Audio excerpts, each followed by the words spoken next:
Actually, having a zinc deficiency can greatly contribute to picky eating. So, boosting up zinc with foods that are rich in zinc, so having meat, seeds, beans, and even supplementing with zinc can actually help balance that out. And the other thing is an omega-3 deficiency that can really make kids more sensitive to textures and strong tastes. So, even just boosting up those foods high in omegas and eating things like salmon, chia seeds, walnuts, and supplementing with omegas can really help. Welcome to the Soaring Child podcast, where parents of children with ADHD learn tips and tricks to help their child soar at home, at school, and in life. We feature interviews with experts, medical professionals, and parents just like you who are learning how to reduce ADHD symptoms using food and other natural strategies. Because children with ADHD deserve to soar just like every other child. I'm Dana Kay, your host. Hello, parents. This is Dana Kay here with another edition of the Soaring Child podcast. Okay, this is a good episode, but I want you to picture something first. So picture this. You've made this beautiful, nutritious meal. You're feeling really, really good about it. You're thinking to yourself, maybe, just maybe, tonight is going to be different. You set the plate down in front of your child, and then bam, they take one look at it, they push it away, and they say, I'm not eating that. Or worse, they start crying or gagging or throwing like a full-blown tantrum over like a single piece of broccoli. I'm wondering, you guys listening in today, does this sound familiar? If you've ever found yourself bribing, begging, or, straight up just going, have whatever you want to get your child to eat something other than sort of beige foods, I want you to know that you are definitely not alone. Picky eating is one of the most frustrating, exhausting struggles for parents, especially those raising kids with ADHD. I would say about 70% of the kids that we work with are picky eaters. So you're definitely not alone. And that's why I'm bringing back Andrea Daigle, one of our expert coaches at the ADHD Thrive Institute, to help you guys navigate this challenge. She has worked with countless families to turn picky eating around without that stress and without that frustration. So today we're really going to break down why picky eating happens, how sensory issues and nutrient deficiencies actually can play a role, and most importantly, what you guys can actually do about it. So let's get started. If you've got a picky eater, this episode is for you. Andrea, welcome back to the show. I love that you're here again with us today. Yes, I'm happy to be back, Donna. No, I'm super excited to dive into this topic, Andrea. Picky eating is something that so many parents struggle with, even those that don't have ADHD. What are some of the most common causes behind it, especially in children with ADHD? Well, picky eating, it can actually stem from a variety of things. Firstly, gut inflammation, undiagnosed food intolerances, and allergies. Those things can actually cause digestive issues, and that drives up inflammation, which in turn starts to close the palate. So that's one thing. And then also, some kids have heightened sensitivities to textures, consistencies, temperatures, and that can make food overwhelming. Things like nutrient deficiencies, low levels of zinc or other nutrients can actually affect taste and appetite. And a lot of things people don't realize, things like family dynamics play a role in this as well. If parents or siblings have limited diets, kids can sometimes echo those behaviors as well. Also, if we don't expose our kids to a wide range of foods at an early age, they can start to become hesitant to trying new foods. And then we just get into this habit. We just feed our kids whatever they will eat so that we can get those nutrients in them in whatever way possible. We're tired, they're tired, the picky eating is overwhelming for everyone. So we've got to break that habitual cycle. Yeah, no, I appreciate you sharing, some of those reasons around why that might have occurred, because people just sort of think, oh, well, I've just got a picky eater, I've just got to feed them what they'll eat. And that is what we as mums especially, it's ingrained inside us. Like, we've just got to get our kid to eat and be fed and watered, no matter what it is, we've just got to get that in. And so, we become really, really stressed about it. And when our level of stress gets heightened, and that transfers onto our children as well, because, we do hold the keys to their nervous system. But I appreciate you sharing that, you know, it's not your fault as a parent. There are underlying things that could definitely be contributing to that picky eating. So, what are some of sort of like the basic foundational strategies parents can really use, to encourage their picky eaters to try new foods without sort of turning every single mealtime into that battleground?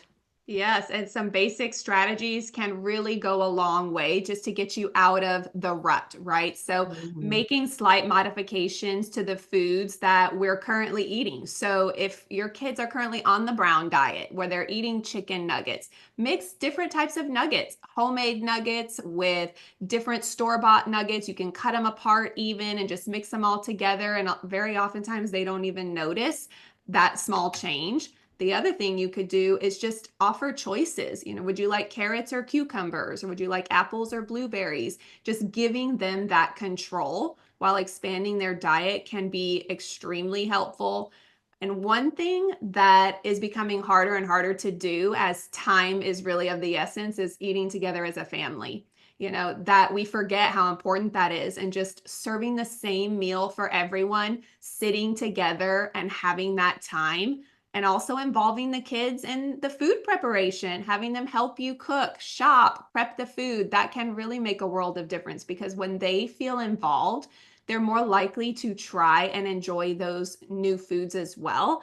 And you can come together as a family and do things like the family food challenge, which can be a great way to really get the whole family involved. Yeah, there's some great strategies in there. It's just, let's start trying small things just to move that needle. You mentioned the family food challenge. I love the family food challenge. Why don't you explain to listeners that haven't heard us talk about it before, how can a parent use this to really expand their child's diet? Yeah, the family food challenge, it involves the whole family in a positive and stress-free way. So instead of focusing on forcing our kids to like and try new foods, it just shifts the goal to making meal times more relaxed and fun, and you're encouraging that food exploration together as a family. So the first step of the food challenge is to really set a clear goal that is achievable for everyone in the family. So families might decide to try one new food each week. And you can start with something like blueberries. Take the child to the store, let them pick out the blueberries, and at dinner time, everybody gets one blueberry to start the family food challenge. And the key is not about expecting them to immediately eat the food, because that can be overwhelming. We want to keep this time very non-threatening. And so let's start by touching, smelling the food, putting that new food on their plate without that pressure. And over time, you're starting to really build that familiarity with those foods, and you're creating those positive associations with touching that new food, smelling that new food. And so it's not seen as a source of stress or tension. And together, we start to celebrate those wins as a family. They might eat it, they might not. And they might pick it up for the first time, or they might smell it for the first time. And that is a total win. And when the whole family meets whatever that family goal is, we celebrate together as a family. We might have a family game night, or we might have popcorn and a movie. If you pick a goal that the family can do together, it just really builds that connection and that relationship. And just having that constant exposure to new foods just starts to build the child's confidence over time. Yeah, I do love the family food challenge, and thanks for sort of explaining and breaking it down in detail. I love how you said that you pick one new food a week, and so like just say it was that blueberry, but every day that blueberry goes on that plate. And the reason we do it for that whole week and not, changing the new food every single day is because it's really important to remember that it can take kids 15 to 20 times to accept a new flavor and new texture. So if they've got the opportunity to have that every single day for 7 days, we're actually getting towards that goal. A lot of the time, and I know that I'm so guilty of doing this, if my kid says to me, like, I don't like that, I just don't buy it again. And so, that then comes out of our diet and we start limiting what we're actually buying. But, if we're doing a blueberry every day and, let's just pop it in our mouth. Let's just try it. Let's talk about the texture. Let's talk about the flavor. And then we are like, yes, we're taking that one step towards that goal. And so at the end of the week, you've tried that blueberry 7 times. Next week, a really great way that you can get the family involved is print sort of like the colors of the rainbow of veggies and fruit out from Google. You go Google colors of the rainbow, fruit and veggies. You can print that out. And so you might choose the food in the first week. And then the second week, give them the option. Okay, what are they going to pick? So they might pick a piece of a cucumber. Just the tiniest bit of that cucumber can go on that plate every single day for that 7 days. And, in 4 weeks' time, if you've done this every day, you've tried 4 new foods. You're now the family that tries new foods. You've like totally flipped the script in your house, whereas before it was this battle, and now it is, a much more open, exploratory household on trying those new foods. So I love that. Look, beyond behavior, picky eating can sometimes be linked to nutrient deficiencies, and I know that you were talking about that when we first started. What are, the key deficiencies that can really contribute to picky eating, and how can parents sort of identify if their kid might be lacking in those nutrients? Yeah, so zinc, actually having a zinc deficiency can greatly contribute to picky eating. So, boosting up zinc with foods that are rich in zinc, so having meat, seeds, beans, and even supplementing with zinc can actually help balance that out.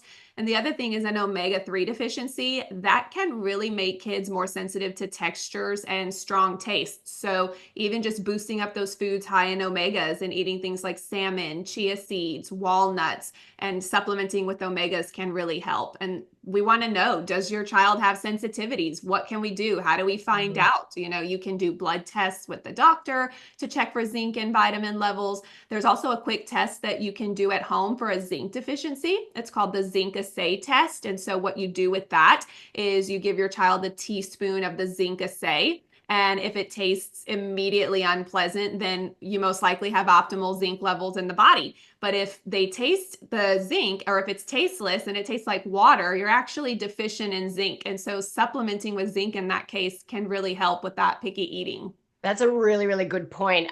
We will put the link to that zinc assay test because I think that's such an easy test that families can do at home. And so we'll put a link to that in the show notes below. And I love it because it's so easy. You can actually do it as a whole family, and you can say, okay, everyone have this teaspoon. Let's put this in our mouth, and everyone go, well, I tasted that straight away. And then the next person might go, it didn't taste like anything at all. And it's really, really fascinating to see the levels of the different tastes. So we might actually we've actually got this chart. Thank you for raising that. We've got this chart that we give to parents that we work with, that based on the flavor, it'll show how deficient or not deficient you are in zinc. So we'll drop that into the show notes below as well. And we'll also drop through our favorite omega supplement and our favorite zinc supplement. So I am just making a note as we're talking because I think that's a great key point there, Andrea. Yes, absolutely. And it's just a simple thing to do to check for that deficiency, and Yeah. because it can greatly impact your child's palate. It does. And again, most people don't know this, but now you know it. Now we know that we can probably do something about it. And as you said earlier, like, it does become this vicious cycle, this habit. But let's get to those underlying things to make sure that we correct those, and then bring in some of those strategies to break that habit, like you shared earlier with the with those strategies and the family food challenge. Now, when should parents seek professional help for picky eating? What kind of support is out there, and how can parents sort of know that the picky eating is more than just sort of a phase? Right. And the first thing I want to say about that is it's completely normal for kids to go through phases of picky eating, right? But Mhm. sometimes it goes beyond that phase. It starts to impact growth or nutrition and Yeah. just the overall well-being of the child and the stress that it brings. And so sometimes we need to consider some professional help. And there are some key things that you can look for. If your child is eating a very limited number of foods, often less than 20 foods, and they're refusing to try anything new, or things like gagging or vomiting or panicking when they're given certain foods with textures or temperatures, if they're avoiding entire food groups like fruits, vegetables, proteins, if every single mealtime is stressful and it's leading to that anxiety or meltdowns or just that overall tension as well. I mean, it would be a good time to really reach out to some professionals. And also just looking for signs of those nutritional deficiencies, things like fatigue, pale skin, if we're having constipation, we're not gaining weight, we're not growing, that picky eating is getting worse and worse over time. So if any of those things are happening, it might be time to really reach out and get some extra support. And you can turn to an occupational therapist or a feeding therapist because they're really going to work on desensitizing kids to different textures and just making that eating a better experience.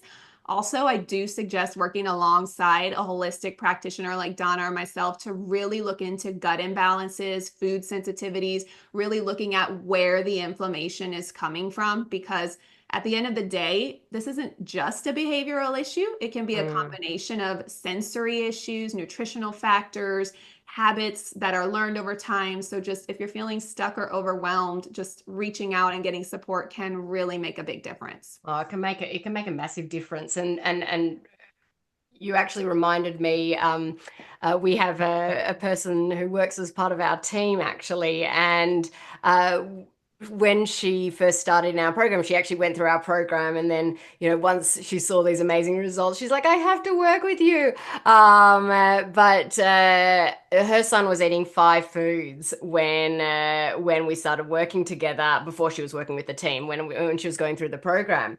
And she had been through a year of feeding therapy. She had been through a year of play therapy to get her son to eat more foods.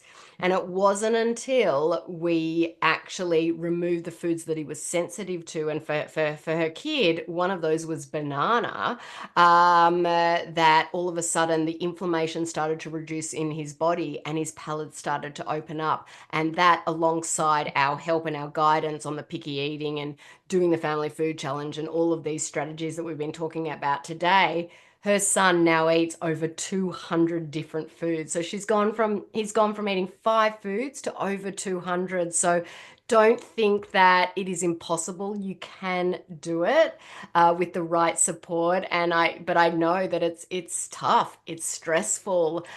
So Andrea, as we finish up today's episode, I really appreciate the strategies that you shared, the underlying issues that you shared. Since last time, I've actually implemented a new sort of approach where I ask each guest if you could tell families what they should do, one thing to help them move forward today. Can you share with parents listening who just feel completely stuck with their kids' picky eating? What sort of one simple step they can take today to start making progress?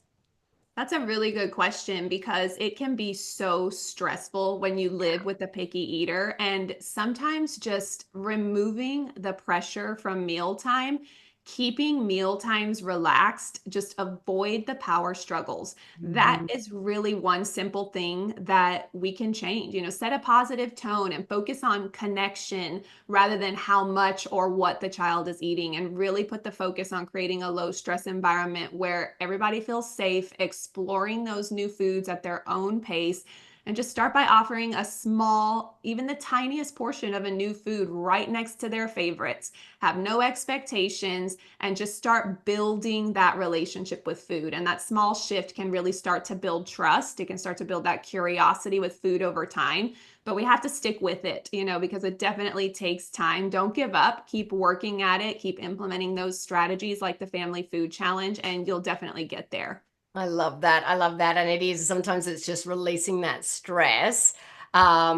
can be the thing that can move that needle. I remember when my kids were younger and really struggling with picky eating, we used to like make a joke out of mealtimes. We used to like crunch the carrot as like a bunny rabbit, but as they've got older, like we'll tell jokes at the table just to lighten the mood because it is stressful for us. So I think that is a great one step that families can do today to get started. Andrea, thank you as always for sharing your wisdom and your expertise, especially on picky eating today. Like I know so many parents are listening will definitely walk away with those practical tips that they can really start using today. So thank you. I appreciate you jumping on to the Soaring Child again. Absolutely. Glad to be here. Parents, if this conversation resonated with you, I encourage you to, share it with another parent who might be struggling with picky eating in their home, because I know that there are a lot of them out there. And if you haven't yet, make sure to subscribe so you don't miss out on any more expert insights just like this episode today. Listeners, thank you for tuning into this week's episode of The Soaring Child. I'm Dana Kay, your ADHD health practitioner. Keep on thriving. Thank you for listening to the Soaring Child podcast today. To learn more about how to help your child with ADHD soar using natural strategies, visit our website at adhdthriveinstitute.com and follow us on social media at ADHD Thrive Institute.